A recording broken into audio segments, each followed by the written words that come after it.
filler ama me de be some wo attention TV so YouTube ebusia YouTube as attention TV na on subscribe ya no subscribe e de ama me o share so na wasan so a share pem so wa dwuntwe bia na asem bia obeja comment section ho a me kan ne fefefe na masan so de aye adwuma se wo se bi yi wa no so a ye be san so ayi wa no fefefe ama bibia atoto na kwan filler so de onim say ye bowra social media trending issues ba the politics and entertainment dia ye de ba be so mo e wa attention TV ebusia ya mpese wo gusuwa na wo share ma wo gusu share ma me wo share Nyankopon ebehira papa na ende Father Christmas BPM bra ye bedi bronya e de celebrities no bi to say Zandi Camel ene wona wakeka ho Twgh mo eko shopping na when na Ghana for beka say na Zion no wo sikasa na senyo media nya ne returnable goods just wakosha na in the 1 week bi wasanso e de akọ na actress ba ko abe kasa afa nyoma ya wakoto no na se ne eye no papa enya returnable goods ebusia me de munchire mu ebebrew nsem e kan nsem hu ana me akosia sparkles me de ebesom mo e wo filler so keep watching filler e wo attention TV me twa me ho me basisia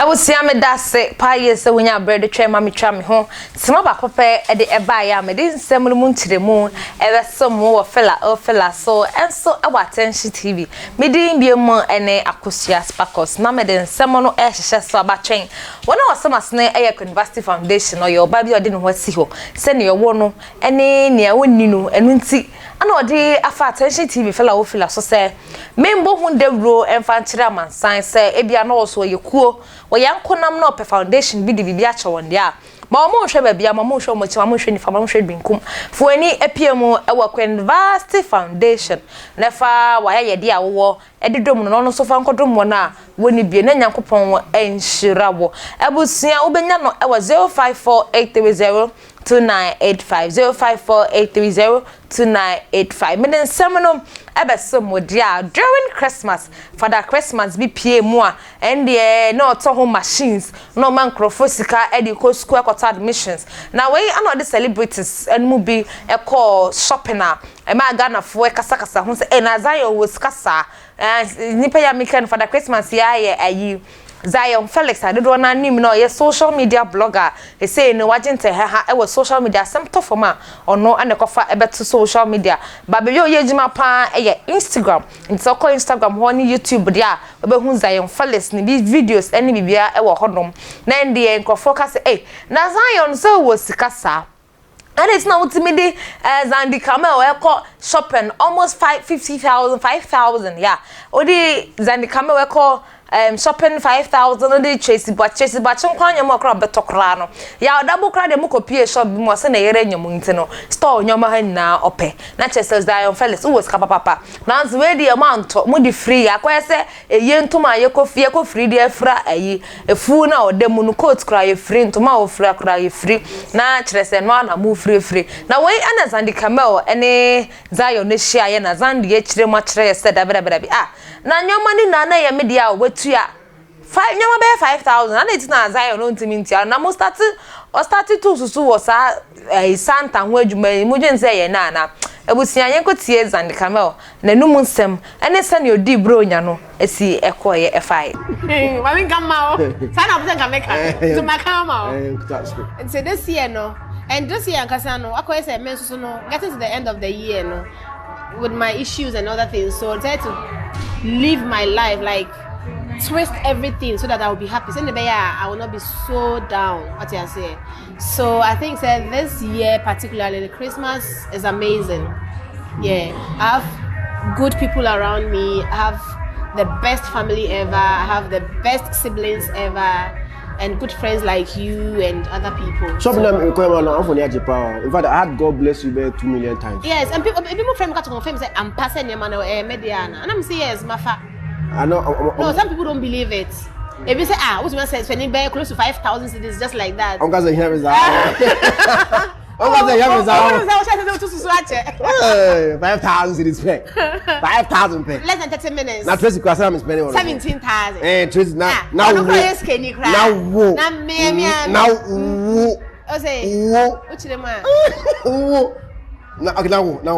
a whole you. Is that you? That's never so if you are not now, it's no problem. This kind of you do this come here. I mean this na me, that's mean I'll come back this guy said no problem. So Christmas is amazing. Like so far I'm having fun. But I'm not also a greedy. Shopping at no. And I said, "Oh, say obi aped for you." And Zion, I've known you been trying almost 15 years. That's it. Me say then you won't skada. And see opportunity be a balance how. And I won't dim so that. Oh, there be my show another. How when? When? Come on, wale go.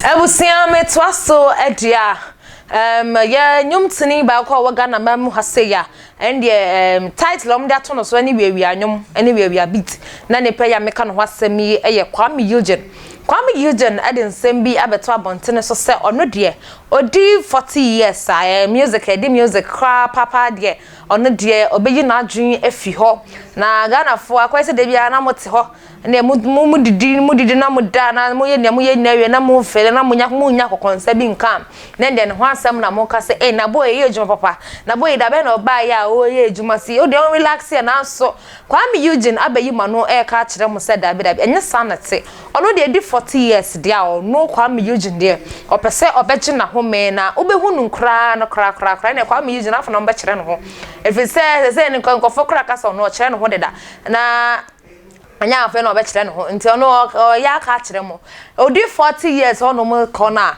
mu Ghana fo behu ono ankasa na mabra ankasa efi se ono 40 years no onye nyom dabi ono onye nyom na hono mo ana Sunday we bitutu that lumba ho ese now me person yet said that lumba mo kasa munim said that lumba edu ba bi no na onye nyom no onto nyom o age se ono ankasa afeli na konkron ka kire ne said lumba koto nyom ansa na wakoto nti ono de that lumba na mo ana o to ne nam so na se o this went ono de 40 years dia ono Kwame Eugene there you shouldn't expect any song or music from him na ebusuya me de sorry so akoye se yema mu ha say no ya na honest bebre wo ye ejuma na se workers wo ye ejuma ma honest no complain bebre se kromu ha no mu say no o trusty obi ama na be ye ejuma ma wo de na din efiri mason so ko carpenter ko obi oton adwane eko office work himfa o ye den kra work abewia na we ana papa ba ko a no wote ejuma ya se o kire mu aka kire se dabi ono kra de ohun kra se wo wi ade wo ne jima mu ho kra na on be kan kire o se sister na ona we wi na bi na nso suban bi obeyi edi a kire wo no ana wanka sakra no obe free company ho ana obe free ejima mu ho yenkotie bra o kire mu denti a on comfort workers a wo wi ade ene futu odema other workers wo Ghana memo hase. Another thing which is so unique with my style is the fact that if you steal, if you misbehave, I never sack anybody. I don't sack. I know that is the philosophy of so many people that the moment they catch you that you are stealing, you've embezzled, I don't sack, but others sack. I know that the longest that such people stay in my business is 3 weeks. They feel so uncomfortable that they leave themselves. Why don't I sack? I don't sack because they will misinterpret and misinform the public that he didn't do anything wrong and you just sack him. But if you sack yourself, then you don't need to come and tell me that you didn't do anything wrong and I sacked you. No. But I have proved to you that you added zeros. You did not put the money at the bank. I will not use you again for certain sensitive positions and certain businesses. So you'll be within the system. Eventually, all the staff will know that you were a thief. You'll not feel comfortable. You will leave yourself. You'll not come back and ask me for ex gratia.